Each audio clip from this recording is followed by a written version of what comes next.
हरि ओम।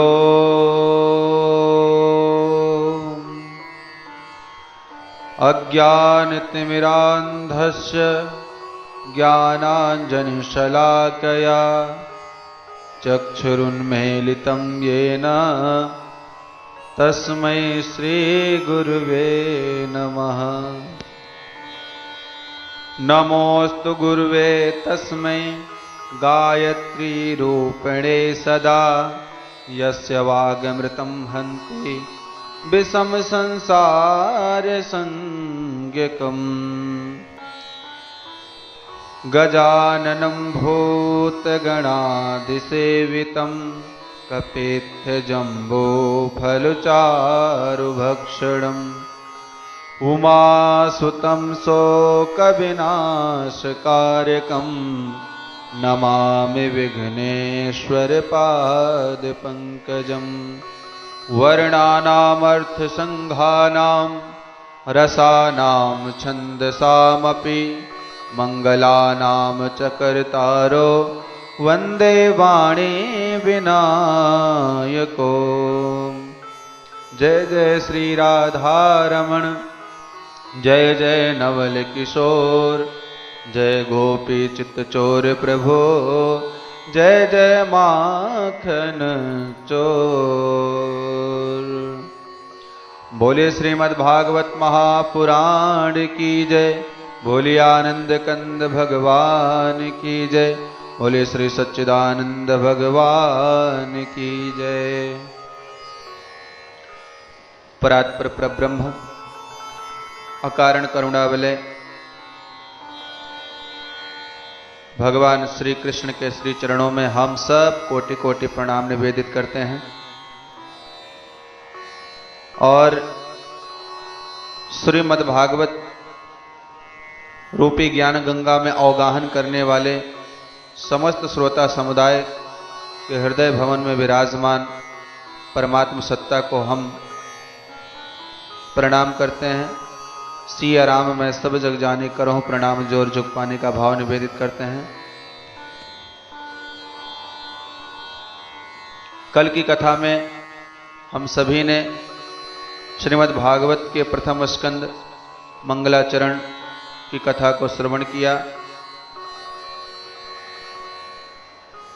शौनकादि ऋषियों ने सूत जी से 6 प्रश्न किए। उन प्रश्नों का उत्तर सूत जी महाराज ने विधिवत ढंग से बताया। उसके पश्चात उन्होंने बताया कि मनुष्य का परम धर्म है भगवान की भक्ति करना, और वो भक्ति कैसी हो, निष्काम हो, निष्कपट हो, निरंतर बढ़ने वाली हो। मनुष्य का परम लक्ष्य क्या है यह भी उन्होंने बताया कि मनुष्य का परम लक्ष्य है तत्व जिज्ञासा, उस परम तत्व को जानना। उसके पश्चात उस परम तत्व का विविध रूपों में अवतार हुआ है और सूत जी महाराज ने 24 अवतारों का निरूपण किया, जिनकी चर्चा आगे के प्रसंगों में विस्तार से की गई है। शौनक जी ने पूछा, महाराज जिस भागवत का आप हमें उपदेश कर रहे हैं, इस भागवत की रचना किसने की, कब की, कहां की, क्यों की? कृपा करके आप हमें बताइए। तब सूत जी कहते हैं, द्वापरे समनुप्राप्ते तृतीये युग पर्यये जाताः पराशराद्योगी वासव्याम कलया हरे। सूत जी कहते हैं, ऋषियों, जिस समय द्वापर के अंत में भगवान के कला अवतार श्री कृष्ण द्वैपायन वेद व्यास जी का प्राकट्य हुआ, तब अपनी दिव्य दृष्टि से त्रिकाल दृष्टा व्यास जी महाराज ने भविष्य पर दृष्टिपात करके देखा तो घोर कलिकाल के कलुषित प्राणियों को देख करके चित्त अशांत हो गया। मंदाः सुमंदमतयो मंदभाग्याह्युपद्रुतः। जीवों का कल्याण कैसे होगा? कलिकाल में लोगों की बुद्धि भी मंद हो गई है, भाग्य भी अति मंद हो गया है। कोई बुद्धिहीन व्यक्ति हो पर यदि भाग्यशाली हो तो काम चल जाएगा महाराज। भाग्यहीन व्यक्ति हो पर यदि बुद्धिमता हो तो भी कल्याण हो जाएगा।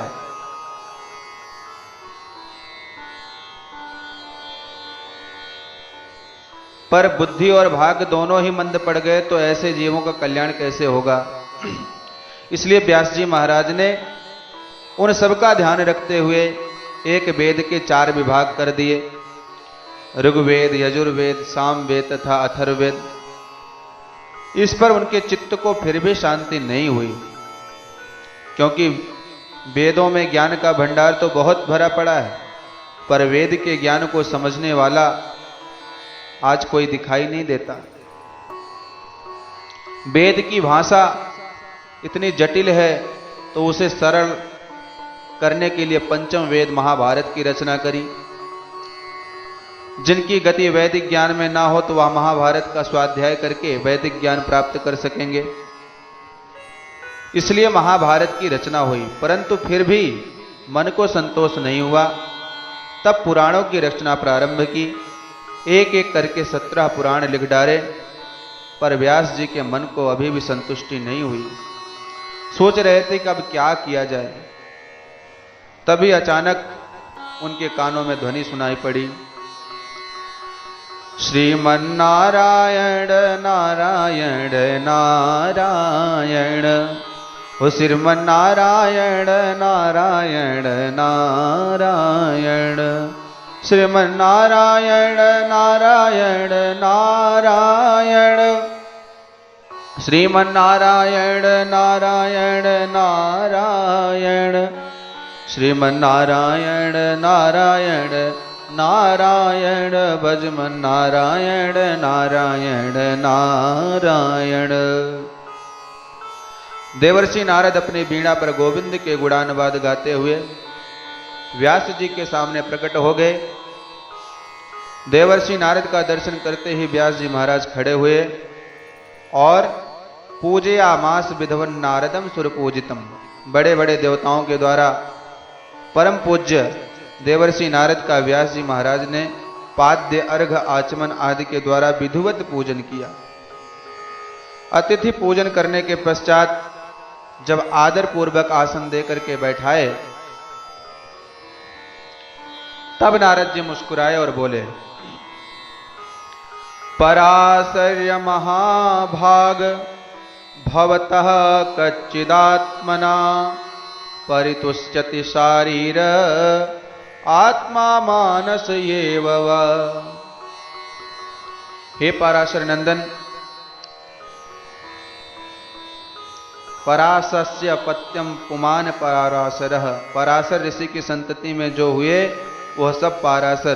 तो व्यास जी को पाराशर कह करके संबोधित कर रहे हैं कि हे पाराशर जी, आपका मुख थोड़ा मलिन सा क्यों दिख रहा है? आपके धर्म कर्म सब व्यवस्थित तो चल रहे हैं ना? आपकी दिनचर्या में भगवत सेवा पूजा पाठ में विघ्न तो उपस्थित नहीं हो रहा है? व्यास जी कहते हैं, नारद जी, आपने जो कुछ भी पूछा वह सब ठीक चल रहा है। मेरे पूजा पाठ में कहीं कोई बाधा नहीं है।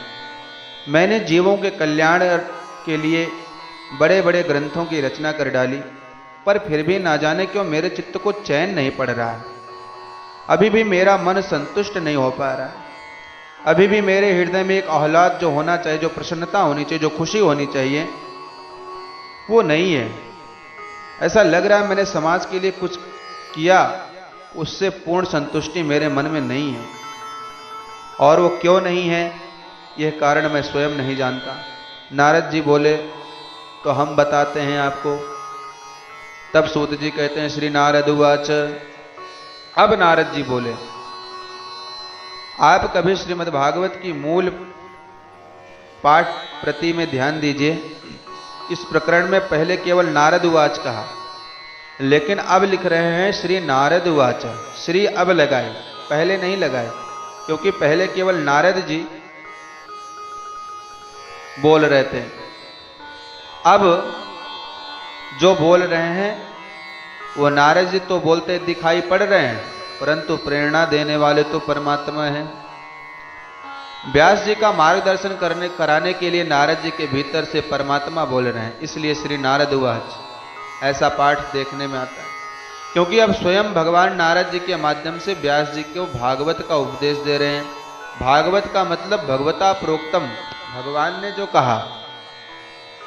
भगवान ने ही ब्रह्मा जी के भीतर से नारद जी को कहा, फिर भगवान ने ही नारद जी के भीतर बैठ करके व्यास जी को कहा, फिर व्यास जी के भीतर बैठ करके भगवान ने सुखदेव जी को कहा, फिर सुखदेव जी के भीतर बैठ करके भगवान ने ही परीक्षित जी को कहा।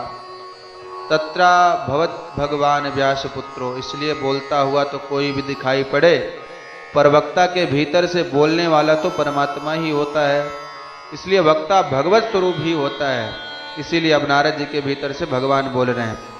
नारद जी कहते हैं व्यास जी तुमने बहुत कुछ लिखा है, अपनी लेखनी में बहुत चमत्कार दिखाए, और कहीं कहीं पर तो महाराज आपने ऐसे ऐसे व्यामिश्रित वाक्य बोल दिए कि लोगों की बुद्धि भी समझने में चक्कर खा जाती है।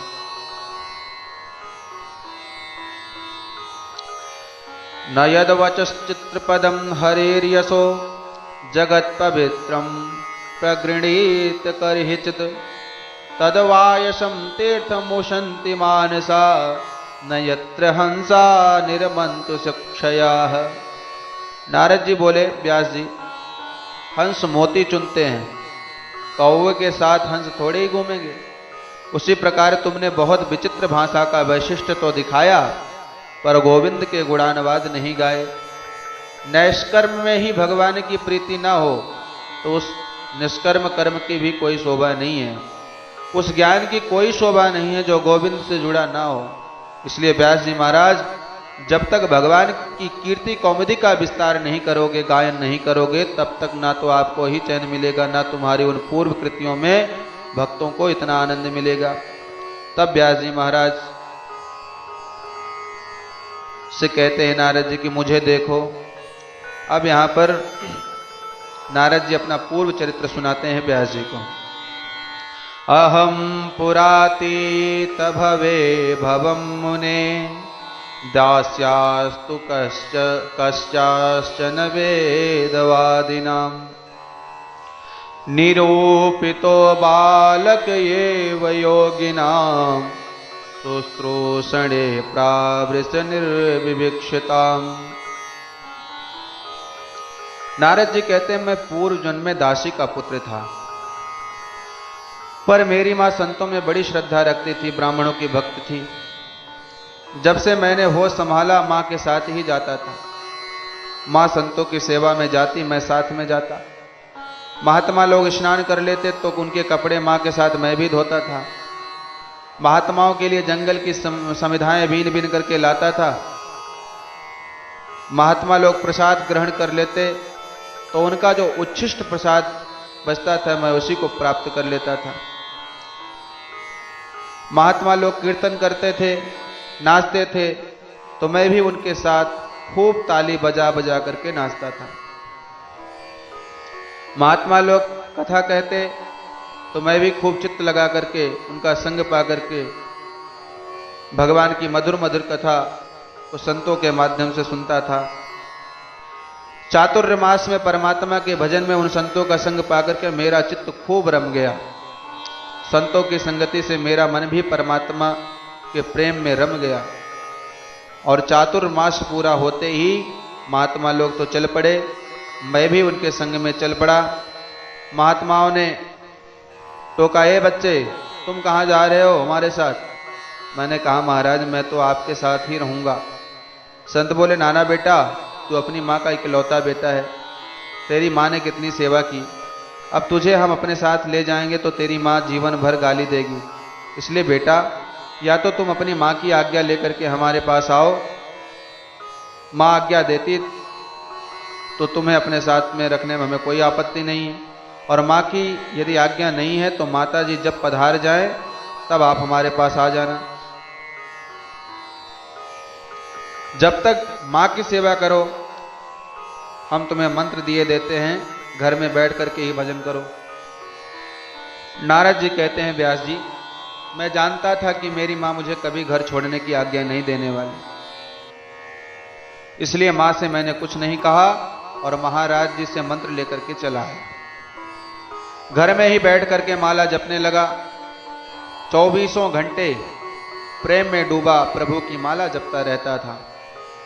मेरा अन्य बालकों की तरह कोई भी खेलने में मन नहीं लगता था। संसार की बातें कभी मुझे अच्छी ही नहीं लगती थी। सदा हरि भजन में मस्त रहता था। मेरी माँ ने जब मेरी ये स्थिति देखी तो माँ को भय होने लगा कि कहीं ये बाबा ना बन जाए। उनकी धड़कन तेज हो गई। माताओं को इस बात का बहुत डर लगता है कि कहीं मेरा बेटा बाबा ना बन जाए, और कुछ ना बन जाए उसकी उतनी चिंता नहीं होती। चोर ना बन जाए, डकैत ना बन जाए, नेता ना बन जाए, आदि आदि कुछ भी बन जाए, पर बाबा ना बन जाए, ये बहुत डर लगता है। थोड़ा भी तिलक चंदन और कंठी धारण की, माला लेकर भजन किया कि माता जी घबराई। नारद जी कहते हैं, व्यास जी, मेरी माँ को मेरी चिंता होने लगी। घर में जो भी आता मेरी माँ एक ही बात कहती, मेरे बेटे की जल्दी से शादी करवा दो। बस मेरी बुढ़ापे में एक ही इच्छा है कि रुनक झुनक करती घर में बहू आ जाए, मेरा बच्चा घर गृहस्थी को संभाल ले तो मैं निश्चिंत हो जाऊं। नारद जी कहते हैं, मैंने जब माँ की ये बातें सुनी भैया तो मेरी धड़कन तो और ज्यादा तेज हो गई कि हे प्रभु, ये क्या झंझट है। अभी तो मैं माँ की प्रतीक्षा कर रहा हूं कि माता जी पधारेंगी, सो ही हरि भजन के लिए संतों के साथ चला जाऊंगा। और कहीं शादी करके मैया गई तो देवी जी के पधारने की प्रतीक्षा करनी पड़ेगी। फिर तो मेरा पूरा जीवन ये प्रतीक्षा ही करते बीत जाएगा। क्या करूं हे प्रभु, आप ही कृपा करो। ठाकुर जी ने महाराज ऐसी कृपा करी कि एक दिन सायंकाल का वक्त था, गहिया दोहने के लिए मेरी मैया जा रही थी, उन्हें दिखाई नहीं पड़ा और एक सर्प पर उन्होंने पैर रख दिया। सर्प ने तुरंत मेरी माँ को काट लिया, मेरी मैया मर गई। एक ने मुझे खबर करी, तेरी मैया मर गई, उसे नाग ने काट लिया। मैं तो सुनते ही गदगद हो गया। मन में तो मैं बहुत खुश हुआ, पर ऊपर से थोड़ा मुंह लटका कर आंसू बहाया, क्योंकि यदि ऊपर से खुश होता तो मुझे संसार के लोग खूब गाली देते कि मैया की मरने की खुशी मनाता है। तो अनुग्रहम मन्यमानः प्रतिष्ठम दिशमुत्तराम, भगवान का परम अनुग्रह मानकर मां का अंतिम संस्कार किया और सीधा उत्तर दिशा की ओर चल पड़ा। जिस रास्ते महात्मा लोग गए थे, अब महात्मा तो कब के गए, मैं कहां ढूंढता, उन्हें ढूंढ ढूंढ करके परेशान, महात्मा कहीं नहीं मिले। एक दिन जब चलते चलते खूब थक गया तो एक सरोवर दिखा। महाराज, मैंने सरोवर में स्नान किया, पानी पी करके प्यास बुझाई। स्नानत्वा पीत्वा हृदय नद्या उपस्पृष्टो गताश्रमः, पानी पीकर प्यास बुझाकर जब मेरा परिश्रम दूर हो गया तो एक वृक्ष की सघन शीतल छांव में बैठ गया कि चलो थोड़ा यहीं पर आराम कर लेता हूं। बैठ गया तो आसन जमा करके आंख बंद करके वही मंत्र जपने लगा। थोड़ी देर ध्यान करूं, भजन करूं, फिर आगे चलूं। परंतु वह ऐसा पावन दिव्य स्थान था कि मैं जैसे ही माला लेकर के भजन कर रहा था महाराज, तुरंत हृदयासीन में शनैर हरि ही धीरे धीरे धीरे से भगवान की सांवली सलोनी सूरत मेरे हृदय भवन में प्रकट हो गई। और मैंने ध्यान से जो भगवान की बाकी झांकी की आभा प्रभा शोभा का दर्शन किया, मेरे आनंद का पारावार नहीं रहा। ओहो, मेरी साधना सफल हो गई, मैं सिद्ध हो गया, मुझे साक्षात नारायण का साक्षात्कार हो गया। मेरे आनंद का ठिकाना नहीं रहा महाराज। और उस आनंद के सागर में गोता लगा ही रहा था कि अगले ही क्षण वह छवि गायब हो गई। अब मेरे को बड़ी घबराहट हुई कि देखते देखते अचानक भगवान कहां भाग गए। मैंने फिर दोबारा आसन लगाया, फिर वही भजन किया, फिर ध्यान लगाया, लाख कोशिश की पर कुछ नहीं हुआ। अब तो मेरी विरह वेदना इतनी प्रबल हो गई कि मैं चीत्कार करने के लिए रोने लगा, छाती पीट पीट करके रोने लगा कि हे प्रभु, यह क्या हो गया, मुझसे कौन सा दोष बन गया, इतनी सुंदर छवि का दर्शन कराते कराते आप भाग गए। जब मैं बहुत बुरी बुरी तरह रोया तो अचानक मेरे कान में प्रभु की वाणी सुनाई पड़ी, अभी अभी अविपक्व कसायाणाम दुर्दर्शोहम कुयोगिनाम। आकाशवाणी ने कहा, अरे वत्स, अभी तू परिपक्व योगी नहीं हुआ, अभी तू कच्चा है।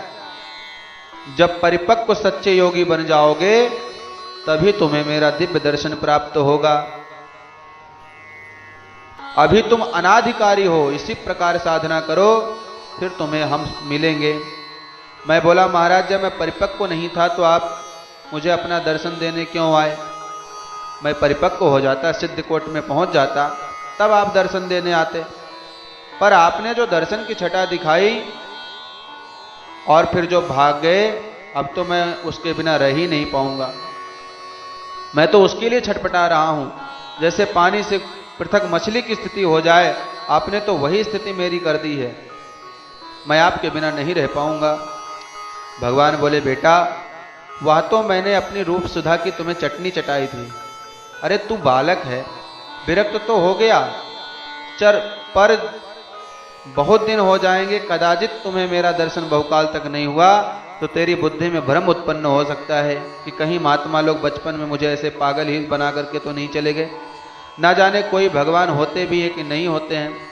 तो मेरी सत्ता के प्रति संदेह मन में ना जाग जाए, इसलिए मैंने अपनी रूप सुधा की चटनी चखा दी, स्वाद का चस्का तुझे लगा दिया है, इसलिए अब तू भटकेगा नहीं और इसी स्वाद में डूब कर मेरा भजन कर। इस जन्म में नहीं, अगले जन्म में तुझे मेरी प्राप्ति सुनिश्चित हो जाएगी।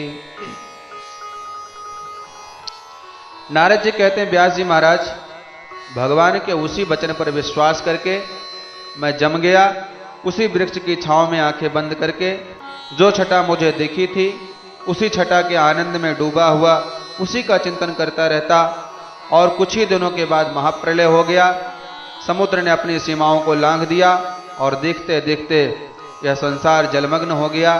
सारा संसार परमात्मा के उदर में विलीन हो गया। और जब उस परमात्मा ने पुनः इस संसार का सृजन किया तो उस दासी पुत्र नारद को अब की बार सृष्टि में ब्रह्मा का पुत्र बनकर के पैदा किया। व्यास जी महाराज, कहां तो मैं दासी पुत्र नारद और कहां ब्रह्मपुत्र हो गया। ये उन संतों के सानिध्य में भगवत सत्संग का ही तो चमत्कार है। चातुर्मास के संतों के संग ने आज मुझे भगवत रसिक बना दिया। कृष्ण दीवाना होकर के घूमता रहता हूं, कृष्ण दीवाना कर दिया। ब्रह्मा जी का बेटा बनकर भी मैंने उसी तत्व को पाने का प्रयास किया। जब देखो तब उसी का चिंतन और उसी का ध्यान करता रहा। संस्कारवश भजन करते करते यदि इस जन्म में ब्रह्म साक्षात्कार ना हो पाए और शरीर छूट जाए तो अगला जन्म जब होगा तो बाल्यावस्था से ही वही संस्कार तुम्हारे जागृत हो जाएंगे। जो काम पूर्व जन्म में अधूरा रह गया वह इस जन्म में फिर वहीं से प्रारंभ हो जाएगा। नारद जी कहते हैं, उसी प्रकार जन्म जन्मांतरों के संस्कार फलीभूत हुए कि मैं भी अपने प्रभु के गुण गणों का गान करते हुए उनका भजना अनुरागी बन गया और उन्हीं के गुणों का गान करता हुआ नाचने लगा। जय जय गोविंद गोविंद गोपाला, जय जय गोविंद गोविंद गोपाला, जय जय मुरली मनोहर नंद लाला, जय जय मुरली मनोहर नंद लाला, जय जय गोविंद गोविंद गोपाला। गाइए सभी लोग, जय जय गोविंद गोविंद गोपाला, जय जय गोविंद गोविंद गोपाला, जय जय मुरली मनोहर नंद लाला, जय जय मुरली मनोहर नंद लाला, जय जय गोविंद गोविंद गोपाला, जय जय गोविंद गोविंद गोपाला, जय जय गोविंद गोविंद गोपाला, गोपाला गोपाला। बोले आनंद कंद भगवान की जय, बोले श्री सच्चिदानंद भगवान की जय। तो नारायण प्रभु के सामने ऐसा ठुमुक ठुमुक कर नाच नाच कर मैंने संकीर्तन किया कि मेरे प्रभु मेरे कीर्तन पर खुश हो गए और इतने प्रसन्न हो गए कि मुझे अपनी वीणा प्रदान कर दी और कहा, बेटा इस वीणा पर मेरे गीतों का गायन करना, नाम का संकीर्तन करना और जगत में विचरण करना और मेरे नाम की महिमा का प्रचार प्रसार करना। व्यास जी, तभी से वीणा पर उन्हीं के गीत गाता हुआ मैं घूम रहा हूं। प्रभु के नाम का चमत्कार देखो कि कहाँ तो दासी पुत्र था, आज ब्रह्मा का पुत्र बन गया। और नाम की महिमा का चमत्कार देखो कि जगत में सब जगह मेरी पूजा होने लगी। मानव में जाऊं तो, दानों में जाऊं तो, देवताओं में जाऊं तो मेरी सर्वत्र पूजा होती है। ये मेरी पूजा नहीं है, वस्तुतः ये मेरे प्रभु के नाम की पूजा है, जिसने मुझे जगत पूज्य बना दिया। देवदत्तामिमां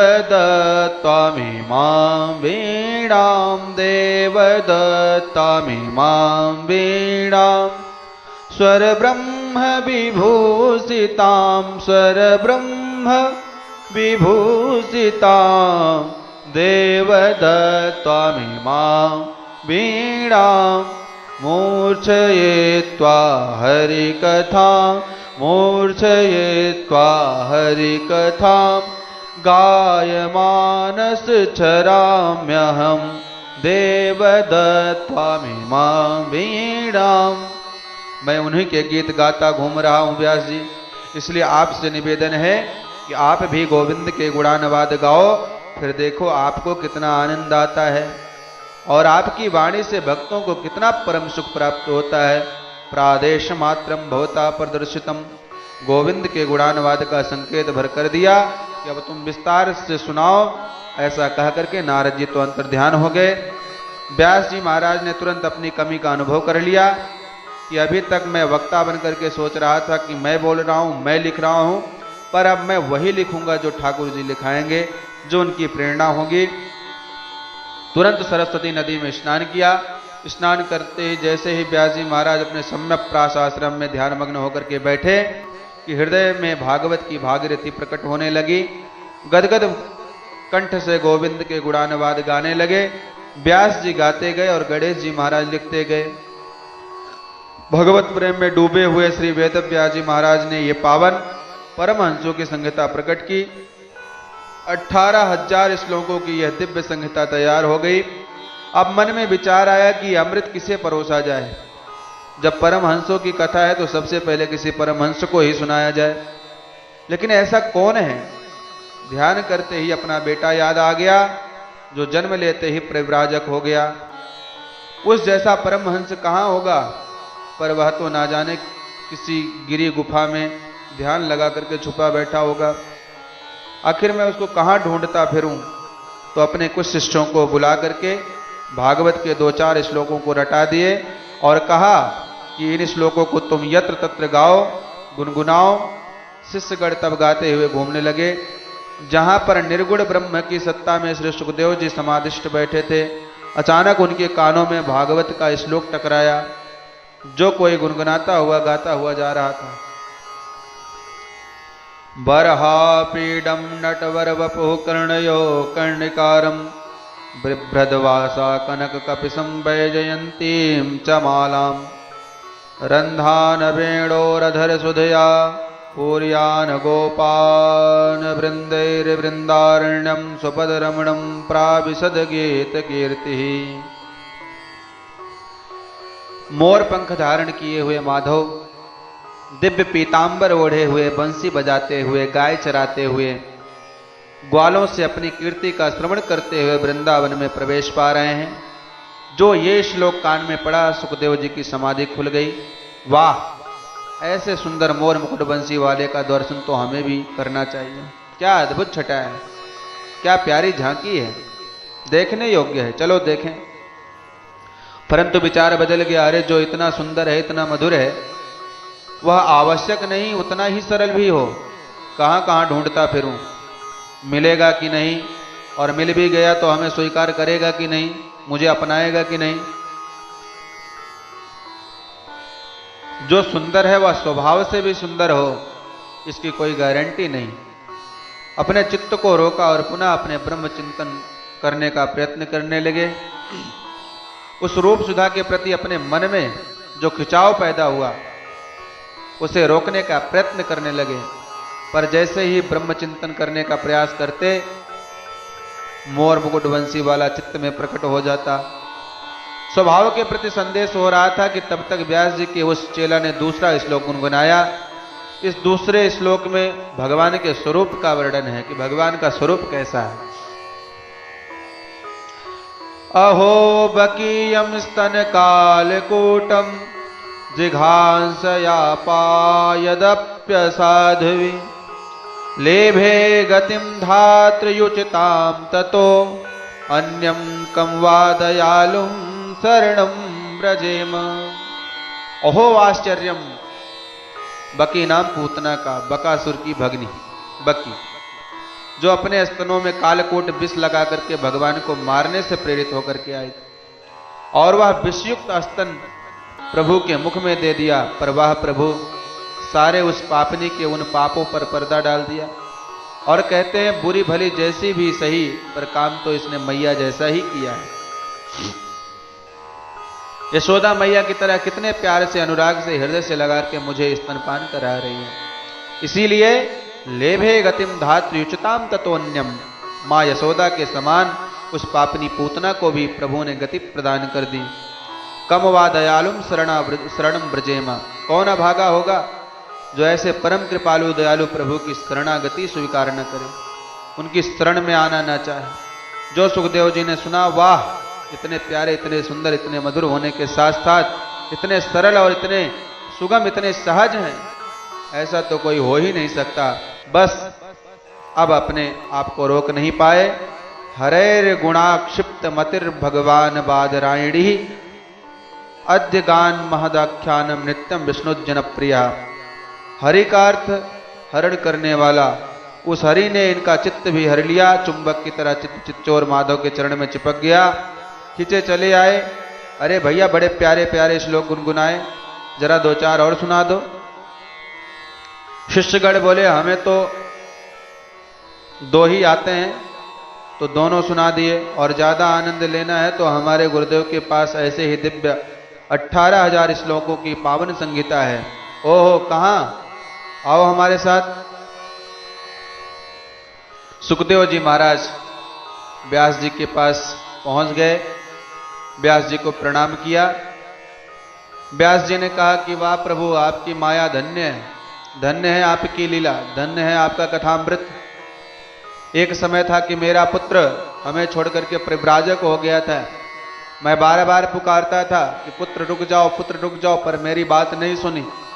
और आज ये आपके इस कथामृत का इतना प्रभाव है कि वह पुत्र हमारे स्वयं आपकी कथा को सुन करके खिंचा हुआ चला आया। यहां पर किसी ने प्रश्न किया, शौनकादि ऋषियों ने कहा महाराज सुखदेव जी तो विरक्त संत थे, सन्यासी थे, जगत के पदार्थों से उपेक्षा रखने वाले थे, तो वो दोबारा कैसे लौट आए? तब उनका बहुत ही सुंदर समाधान दिया कि यद्यपि वो